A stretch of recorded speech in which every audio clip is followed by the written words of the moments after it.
Square root computation is really not taught at schools anymore. I'm going to show you how it's done the old-timey way, and I'm going to write the steps out here in a, I don't know, somewhere here on this side of the sheet, and the numbers are going to be here. So let's start with a number like, I don't know, 5. Okay, 5 is the same as 5.0, right? So there's no changes there. So step 1, I'm going to do it in pencil. To determine the square root of 5, I'm going to have to just visualize it a little bit. You know that 2 by 2, let's grab this color. You know that 2 by 2 is 4, and 3 by 3 is 9. So the 5 is between the 4 and the 9 somewhere. So the square root of 5 will be more than 2 and less than 3. It's important that you visualize what you're doing. Division is, the square root calculation is it's essentially the same as division. And what you do first, once you have your number up there, starting at the decimal dot, I'm just going to make this vertical line there. Divide your dividend, the number to be divided, into digits in groups of 2, starting from the decimal point. So you have nothing there, but there can be 2 more digits there, or 2 more digits there, or 2 more digits there, and you just have to make these couples of numbers. Like so, if you have digits in front of the 5 going that way, then you would need to do the same. There would be, in this case there's a 0 in front of the 5, so there's your first couple. But the decimal dot can be anywhere, say here or here, and these digits can be others, not just 0. So this works for any numbers, and the result is generated here, 1 digit for every 2 numbers that are below. Okay, there's going to be 1 number here, and this is how we started. So I'm not going to explain why it works. I'm going to show you how it's done. Okay, so first thing to do is, after this, is then this is going to be your quotient here, or result, and I'm going to refer to it as Q. So your Q numbers, your quotient, the result of the division will be generated there, and this is the dividend. The first one is, what is the biggest square that you can that is contained in this first group of numbers? In this case it's 5, so that's gonna be 2, because you know that 2 by 2 is 4 plus a little remainder, and we're gonna work with that little remainder in a sec. This is gonna look much like long division with an evil twist to it. The square root computation is basically a special form of division. So I don't want to write 2 here, because that's going to change, but in normal long division, just to make some visual continuity between long division and square root computation, 2 by 2 is 4, and I wanna write this one up here as, say, in red for the rules. That what we did so far, one is place biggest square. We place the biggest square that fits into the number that's here, the first couple that's here. So into 5 the biggest square is 2, biggest square, and then we divided. This step does not repeat, it's only done there. The rest of them will repeat. Once we have that number, we multiply 2 by 2, or we square that number. Okay, so that's multiplication or squaring. That was the next one. The next thing we do is we subtract, and I'm just going to write it that way. So 5 minus 4 is 1, so there's your remainder. Next one, you drop down the next 2 numbers, okay? 2 of them, not just 1. Drop down the next 2 digits. This is gonna work. So Step 4, drop 2 digits. The next thing to do, the 100 needs to be divided, but not by that number, nor by that number. The 100 needs a divisor, and to get this divisor, we're going to double that one. 2 by 2 is 4, so 100 will be divided by 4t. I'm going to add an extra 0 here. Like I said, it's not going to be explained, but that's a step that's consistent. So once we drop the 2 digits, step 5 is double all q digits. All of the quotient digits were doubled. It's not squaring, it was doubling, and then they were multiplied by 10. Okay, so 2 by 2 is 4, so there's 40. So 40 goes into 100 how many times? And you just have to guess it at this point, or for most part of the procedure. Let's do, oh, I forgot an important thing. That decimal dot stays there.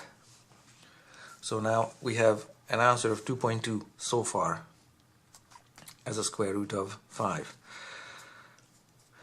And now in long division, what we do is you multiply it back, but here not just yet. What you do next, step 6, is, step 6 was we divided, so after we generated the 40, we divided the 40 into the 100, and it was written then in the quotient place here. What we do is we add that quotient. We add the quotient to the divisor, that one, so that 40 is being replaced by 42. 2 by 2, now we multiply. So these are the steps, and now step 8 is going to be multiply. It's going to be essentially the same as step 2. Now we multiply. 2 by 2 is 4, and 2 by 4 is 8. 100 minus 84. I'm just going to count up. 84 plus 6 is 90, plus 10 is 100. Instead of borrowing and whatever, I'm just counting up. It's easier. So that's 16. We did subtraction here. Next one, drop 2 digits. In this case, those are a double 0 again. So now 1600 needs a divisor here in front of it. And the divisor is generated by doubling all of those numbers. Just ignore the decimal dot. So 22 doubled is 44, so I'm going to write 44 here. 44 is going into 1600. Sorry, I forgot to write the 0. It's 400 and, sorry, times 10, there, times 10. So 440 is going into 1600 now. And it goes 3 times because it's about 400, 800, 1200. Yeah, because the next number is 1600, but that's more than 400, so it's gonna be a 3. And before you multiply back, you have to add that 3 to that 440, so it becomes a 443. Now you multiply back. 3 times 3 is 12. You write down the 2, carry over 1. 3 times 4 is 12. Sorry guys. 3 times 3 is 9, okay? Thank you. 3 times 3 is 9, my bad. 3 times 4 is 12. Write down the 2, carry the 1. 3 times 2 is 12, plus the 1 is 13. So you have that number there, and you do your subtraction after that. I'm not going to be borrowing again. I'm just going to be counting up from 329 to 600, because just covering out the thousands. 29 plus 1 is 330, plus 70 is 400, plus 200 is 600. So there's my subtraction. Next step to do is, after subtraction, drop down 2 digits. There's my 2 digits, and this number needs a divisor.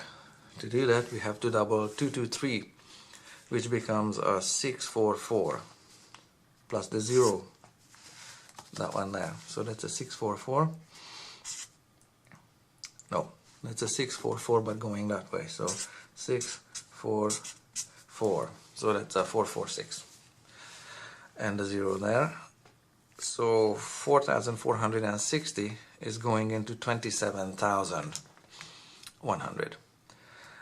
I'm gonna round it just to 4,000 because it's easier, and it's gonna be, let me see, 4,000, 8,000, 12,000, 16, 20, 24. We're gonna go with 6. That's gonna be 6. I'm gonna write 6 there. It's a little bit ugly, but you get it. It's a 6. The next one is, replace that one by adding the 6 to it. That's gonna be a 4, 4, 6, 6. 6 times 6 is 36, and 3 carry over. 6 times 6 is 36, plus the 3 more is 39, and 3 again left over. 6 times 4 is 24, 25, 26, 27, plus the 2, 6 times 4, 24, 25, 26. There, it works because this number is always less than that number, as it should. If this number is more than that number, then that needs, the digit in the quotient needs to be lessened by 1, because you shouldn't have more here than the dividend you started with. Let's do this subtraction business here. 96 plus 4 is 800. And then we have, where am I? We have a 0 there and 300 there. So that's 304 is the difference between those two numbers. Once I'm done subtracting, how do I do this? I'm just gonna skew the paper here. No, I'm gonna take it out. 304, I want to drop 2 more digits. Now this is gonna be a little bit ugly there. If I drop 2 more digits there, I just want to show you what happens. This one is 30,400. It needs a divisor, and the divisor will be 2236. You have to double it. I'm just gonna do it here. 2236 times 2 is 12. 1 carry over. 2 by 3 is 6. There's 7. That's a 2 and a 7. And that's a 4 and a 4. So we have 4472. Its divisor is 4472 plus the 0. So 44,000 does not go into 30,000, and you're gonna have to book the result there. So there's gonna be a 0 there in this case. What happens next is a 0 times that number is 0, so 0 is being subtracted from that number, and you're gonna end up with the same thing here. What you do here, once that 0 is written down, 0 needs to be added to that number, and so it's the same thing. Instead of repeating all those steps, I'm just gonna drop down another 2 digits there and add just 1 0 there. So now we have 3,040,000 to be divided by 447,200. I'm gonna round this one up to 500,000. That's 3 millions, and 500,000 goes into 3 million about 6 times. So now we have 1, 2, 3, 4, 5 good decimal digits to this square root computation. And look at the dividend here. This one has 2, 4, 6, 8, 10, 12 digits.